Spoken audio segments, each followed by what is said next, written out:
કેમ છો ફ્રેન્ડ્સ? પન્નાની રસોઈ ગુજરાતીમાં હું પન્ના તમારું સ્વાગત કરું છું। તો ફ્રેન્ડ્સ, આજે ક્રિસમસ સ્પેશિયલ આપણે પ્લમ કેક બનાવીશું। આ કેકને ડ્રાયફ્રૂટ્સ કેક પણ કહેવામાં આવે છે, કેમ કે ઘરમાં જેટલા પણ રહેલા હોય ડ્રાયફ્રૂટ્સ એટલા બધા ડ્રાયફ્રૂટ્સ નાખી અને આ કેકને બનાવવામાં આવે છે, એટલે આ કેક ખૂબ જ હેલ્ધી હોય છે। સાથે સાથે આજે આપણે આ કેકને ડબલથી ટ્રિપલ હેલ્ધી બનાવવાના છીએ, કેમ કે આની અંદર ના તો આપણે ખાંડનો ઉપયોગ કરવાના છીએ, ના તો મેદો કે બટર નાખવાનું છે, અને ના તો આપણે એની અંદર ઈંડું નાખવાના છીએ। આને એકદમ હેલ્ધી રીતથી આપણે બનાવીશું અને એને વગર ઓવને કઢાઈમાં બેક કરીશું। તો એકદમ હેલ્ધી એવો આપણે આ ક્રિસમસ સ્પેશિયલ પ્લમ કેક બનાવવાનું શરૂ કરીએ। પ્લમ કેક કે પછી ડ્રાયફ્રૂટ્સ કેક બનાવવા માટે સૌથી પહેલાં તો આપણે જ્યુસ લેવાનું છે। તો હું અહીંયા રેડીમેડ જ્યુસ નથી લેતી, મેં અહીંયા આપણે મોસંબી લીધી છે 3 થી 4 જેટલી। તો તમે આ જ્યુસ છે એ સફરજન, દાડમ કે પછી પાઇનેપલનું પણ લઈ શકો છો, પરંતુ હું આજે મોસંબીનું જ્યુસ લેવાની છું, એટલે ફ્રેશ મોસંબી લઈ અને એનું જ્યુસ કાઢી લઈએ। તમે રેડીમેડ જ્યુસ પણ વાપરી શકો છો, પરંતુ ફ્રેશ જ્યુસ લેશો તો વધારે સારું રહેશે। તો અહીંયા અડધો કપ જેટલું આપણે જ્યુસ કાઢી લેવાનું છે, 3 થી 4 મોસંબીનું થશે। હવે એક કઢાઈ લઈશું, એની અંદર આપણે અડધો કપ ગોળ લેવાનો, અને આપણો જેટલો ગોળ લીધો એટલું જ આપણે જ્યુસ લેવાનું છે। તો અડધો કપ ગોળ અને અડધો કપ આપણે એની અંદર જ્યુસ લેવાનું।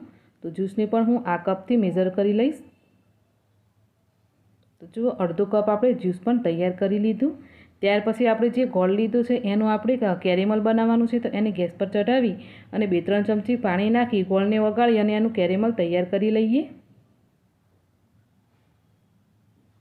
તો જેવું ગોળનું કેરેમલ બનીને તૈયાર થઈ જાય તરત જ આપણે 1 કપ જેટલું પાણી નાખી એને મિક્સ કરી લઈશું, કેમ કે આપણે પાણી નાખીશું તો એનો કેરેમલ એવો ને એવો રહેશે, નહીં તો એ જામી જશે અને એકદમ ચીક્કી જેવો ગોળ થઈ જશે।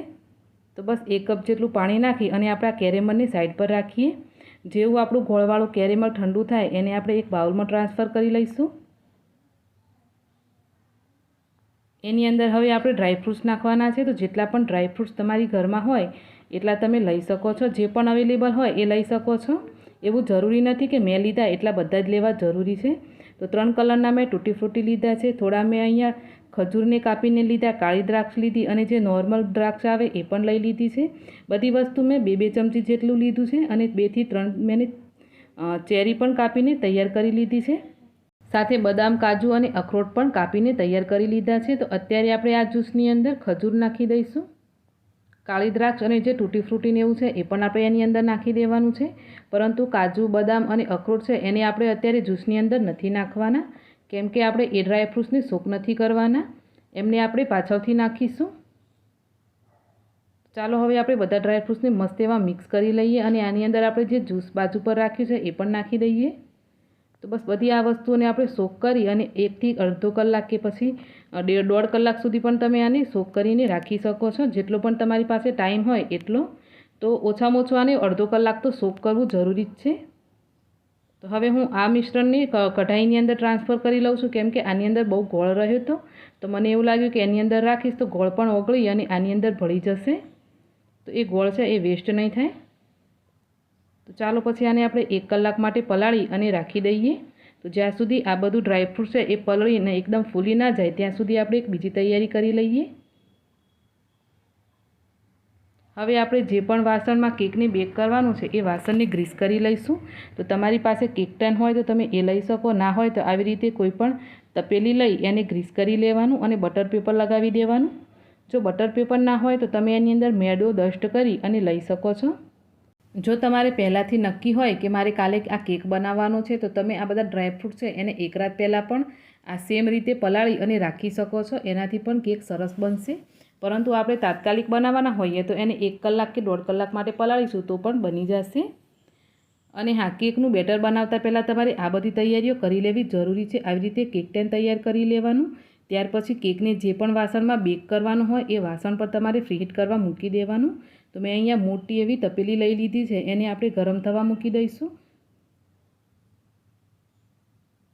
અને પછી આપણે જે કેકની અંદર મસાલા નાખવાના છે એ મસાલા પણ આપણે તૈયાર કરી લઈશું, કેમ કે આપણે આ ડ્રાયફ્રૂટ્સ કેક કે પછી પ્લમ કેક બનાવીએ ને એની અંદર થોડા સ્પાઇસીસ હોય તો કેકનું સ્વાદ સારો આવે છે। તો એના માટે મેં લીધા છે તજ લીધા છે, થોડું મેં જાયફળનો ટુકડો લઈ લીધો, 3 મેં ઇલાયચીના દાણા લીધા, અડધો ચમચી મેં સૂંઠ પાવડર લીધો છે અને આ બધી વસ્તુ છે એ થોડી છે તો મિક્સરમાં સરસ પીસાય નહીં એના માટે મેં 2-3 ટુકડા સાકરના પણ લઈ લીધા છે.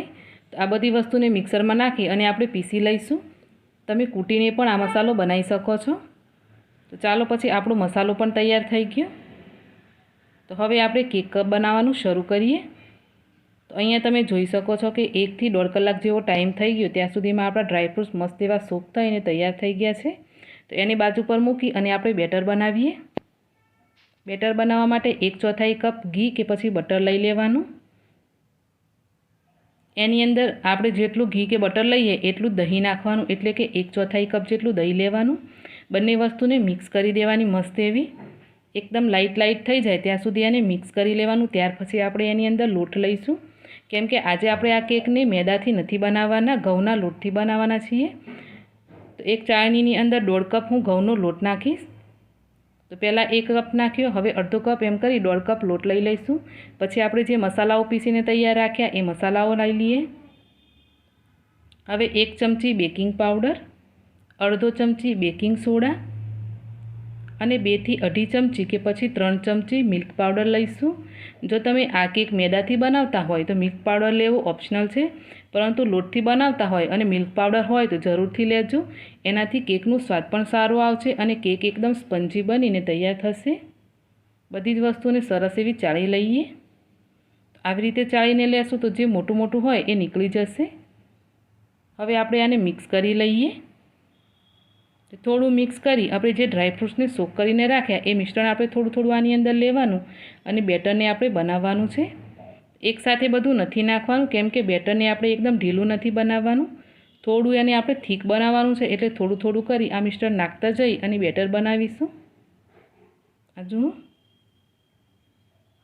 તો નોર્મલ જે આપણે કેક બનાવતા હોય એનું બેટર એકદમ લિક્વિડ ફોર્મમાં બનાવતા હોઈએ, પરંતુ આપણે જે આ પ્લમ કેક બનાવીએ એને થોડું કાઠું બેટર રાખવાનું. તમે વધારે પડતું ઢીલું બનાવશો તો તમે એની અંદર જે પણ ડ્રાયફ્રૂટ્સ નાખ્યા એ બધા નીચે જઈ અને ચોંટી જશે તળિયામાં. હવે જે આપણે કાજુ બદામ અને અખરોટને બાજુ પર રાખેલા એ નાખી દઈએ. ફરીથી થોડું આપણે કેરેમલ નાખી અને બેટરને બનાવી લઈએ. તો બેટરને આપણે એકદમ હળવા હાથેથી મિક્સ કરવાનું છે, કેમ કે આની અંદર મસ્ત એવું ફર્મેન્ટેશન આવી ગયું છે. એનાથી જ આપણો કેક છે એ એકદમ ફ્લફી અને એકદમ સ્પંજી બનવાનું છે. તેને વધારે પડતું ફેટી નહીં લેવાનું. તો હળવા હાથેથી મિક્સ કરતા જઈ અને કંઈક બેટર છે એને આપણે આવી રીતે બનાવીને તૈયાર કરી લીધું છે. તો બસ આને આપણે આનાથી વધારે ઢીલું નથી બનાવવાનું. તો ચાલો હવે આપણે એને કેક ટેનમાં લઈ લઈએ. તો અહીંયા તમે જોઈ શકો છો કે કેકનું આપણે જે બેટર છે એની કન્સિસ્ટન્સી કઈ રીતની રાખી છે મેં. તો બસ આવી જ રીતે બનાવી લેવાનું બેટર. આનાથી જરા પણ ઢીલું નહીં બનાવતા ફ્રેન્ડ્સ. હવે આપણે આને ટેપ કરી લઈએ તો એર બબલ્સ છે એ નીકળી જશે. હવે કેકને બેક કરતાં પહેલાં તમે તમારી મનપસંદગી મુજબ એને સજાવી શકો છો. તો આને સજાવવું ઓપ્શનલ છે, પરંતુ સજાવો તો જલ્દીથી આ પ્રોસેસ કરી લેજો, કેમ કે બેટર બનાવ્યા પછી એને વધારે વાર રવા નહીં દેવાનું.